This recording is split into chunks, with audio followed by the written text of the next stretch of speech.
ஒரு சின்ன டவுட்டு. என்ன கேட்ட? இந்த மேரேஜ் ஸ்டேஜ்ல இருக்கவங்களும் சரி, இல்லை இதை பத்தி தெரிஞ்சவங்களும் கொஞ்சம் பதில் சொல்லுங்களேன். அதாவது ஒரு கட்டத்துல பொண்ணுங்களை அடிமையா வச்சிருந்தாங்க, தட்ஸ் ஃபைன், நாட் ஃபைன். ஐ மீன் அப்படி ஒன்று இருந்தது. அதுக்கப்புறம் ஈக்குவாலிட்டி தானே பேசிட்டு வந்தாங்க. அதுக்கு தானே நிறைய பேர் ஆர்ப்பாட்டம் பண்ணி போராட்டம் பண்ணி இந்த ஈக்குவாலிட்டிக்கு தானே இன்னும் கொண்டு வந்துகிட்டு இருக்கோம். எப்போ வந்துட்டு திடீர்னு இந்த கேப்ல, அதாவது இப்படி ஒரு எவல்யூஷன் நடந்துட்டு இருக்க கேப்ல எங்கேயோ பொண்ணுங்களுக்கு டிமாண்ட் ஏறிடுச்சு. அதாவது இப்பெல்லாம் மாப்பிள்ளைங்க நிறைய இருக்காங்க, பொண்ணுங்க பாப்புலேஷன் தான் ஹெவியா இருக்கே. ஏன் பொண்ணு கிடைக்க மாட்டேது நிறைய பேருக்கு? ஏன்டா என்ன பார்த்து அந்த கேள்வி கேட்ட? ஒரே டவுட். இது எப்போ எனக்கு வந்ததுன்னா 2 வருஷமா ஏன் எனக்குமே பார்த்துட்டு இருந்தோம். பொண்ணுங்களுக்கு ஏன் எப்படி எந்த கேப்ல டிமாண்ட் அதிகமாச்சு?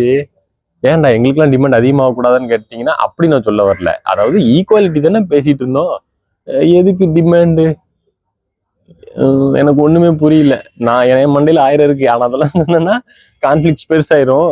நீங்களே சொல்லுங்க கமெண்ட் செக்ஷன்ல, ஏன் பொண்ணுங்களுக்கு வந்துட்டு டிமாண்ட் அதிகமாயிருச்சு, எந்த கேப்ல நடந்தது அப்படிங்கிற கமெண்ட் செக்ஷன்ல கமெண்ட் பண்ணுங்க, தெரிஞ்சுக்கலாம். இந்த வீடியோ பிடிச்சிருந்தா லைக் பண்ணிட்டு நிறைய பேருக்கு ஷேர் பண்ணிக்கோங்க. கரெக்டான ஆன்சர்ஸ் வருதான்னு பார்க்கலாம்.